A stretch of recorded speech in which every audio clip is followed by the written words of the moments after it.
ملګرو آیا تاسو چرته دا سوچ کړی دی چې په دې نیل کټر کې دا غونډ د چاکو په شان ښکارېدو والا شیز اخر څه کار کوي او آیا تاسو ته دا پته شته چې د کین په پاپ ټیپ باندې د دې وډوکي سوري څه پرپز وي او کیدای شي تاسو ته دا هم پته نه وي چې د پین په کیپ باندې دا وډوکي غونډه سوري ولي او د آیفون د کیمرا او د فلش په منځ کې موجود دا بلیک ډاټ د څه پرپز د پاره وي. اوس ولې چې په مونږ کې زیاتره خلک روزانه اکثر داسې ډیر شیزونه یې خو د دې شاته ریل پرپس په مونږ کې زیاتر خلک نه پیژني. نو په دې ویډیو کې به مونږ داسې شیزونه او د دې شاته د ریل پرپس په باره کې پیژنو. نو راځئ چې وپیژنو.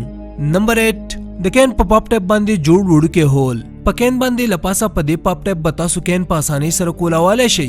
خو آیا تاسو ته دا پته شته چې په پاپ ټیپ باندې جوړ د دې وډوکي سوري اخر مقصد څه دی؟ په اصل کې دا سوری په کین کې د سټرا د ایښودو دپاره وي لکه څنګه چې تاسو په جوس کې سټراک دی. نو ټیک دغه شان په کین کې هم د سټرا د لګولو دپاره دا وډوکی غونته هول جوړ شوی دی.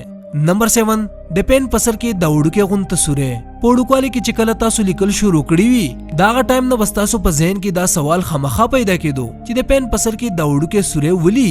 تاسو ته که پته ولګي دا نو حیران بشئ چې د پین په سر کې د دې وډوکي سوري یو ډیر غټ پرپز دی. د پین مینوفیکچرر د لاول نه اندازه لګولې وه چې واړه ماشومان دا د پین سر تیرولی هم شي د کم نه چې سپوکیشن کېدی شي او ماشوم ترې مړ کېدی هم شي. که د یو ماشوم بای چانس دا سر تیر هم شي نو په سر کې د دې وډوکي سوري د وجې نه لنګس ته په ساه اخیستو کې څه مسله نه وي.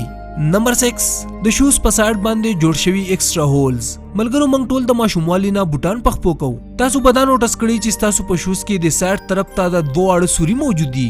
څه خلکو ته داسې ښکارېږي چې دا سوري د پیشن دپاره یا د ایر فلو دپاره وي خو په اصل کې دا دوه سوري د باقي د نورو سورو په شان د لیزیز د تړلو دپاره وي. خلک د خپل سایز په حساب سره د دې هول په مدد سره مزي تړلی شي د کم نه چې هغو ته بهتر پټ میلاویږي او بیا په رننګ کولو کې ورته څه مسله نه وي. نمبر 5 په نوټ بکس کې جوړ سایډ والا مارجنز. تاسو په خپلو کاپیانو کې سایډ والا مارجنز لیدلی وي.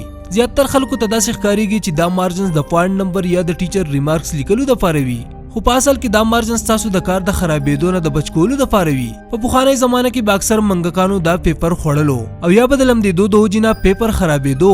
دا مارجنز په پیپر کې د دې وجې نه جوړولی کېږي د دې دپاره که منګکان د سایډ نه دا هم وخوري نو په منځ کې لیکلی شوی کار به نه خرابېږي. نمبر 4 د کیبورډ د لیټرز ارینجمنټ. ملګرو تاسو په د کیبورډ د لیټر ارینجمنټ لیدلی وي.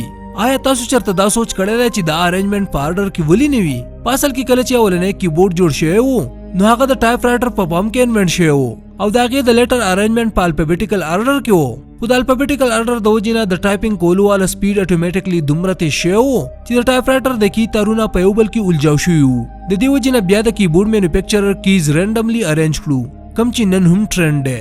نمبر 3 د آیفون د کیمرا لینز او د فلش په منځ کې موجود دا بلیک ډاټ. ملګرو که تاسو چرته غور کړئ نو تاسو به لیدلی وي چې د آیفون د بیک کیمرې د لینز او د فلش په منځ کې یو بلیک ډاټ وي. آیا تاسو ته دا پته شته چې د دې څه کار وي؟ په اصل کې دا بلیک ډاټ مایکروفون وي کم چې د ویډیو د ریکارډینګ په دوران کې د بیک ګراوند شور الیمینیټ کوي یعنی ختموي یې او د یو ښه ساوند کوالټي په کیپچر کولو کې هیلپ کوي. نمبر 2 په ایرفونز کې جوړ شوي ایکسټرا هولز. په ایرفون کې دا سوري خو ظاهره ده چې د سپیکر کار کوي خو دا باقي ایکسټرا هول په سایډ کې ولې جوړ شوي دي؟ په اصل کې دا ایکسټرا هول د ایر پاس کولو دپاره جوړ شوي دي د کم نه چې د سپیکر ډایفرام ښه صحیح مو کولی شي.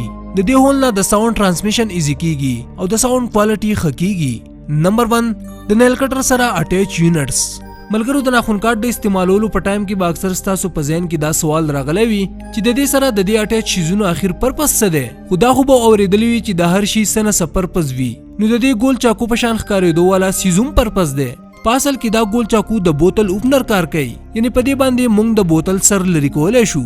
ملګرو که دا ویډیو ستاسو خوښه شوي نو ویډیو خامخا لایک کړئ د خپلو ملګرو سره شیر هم کړئ او د داسې نورو انټرسټینګ ویډیوز کتلو دپاره دا چینل خامخا سبسکرایب کړئ. جزاک الله.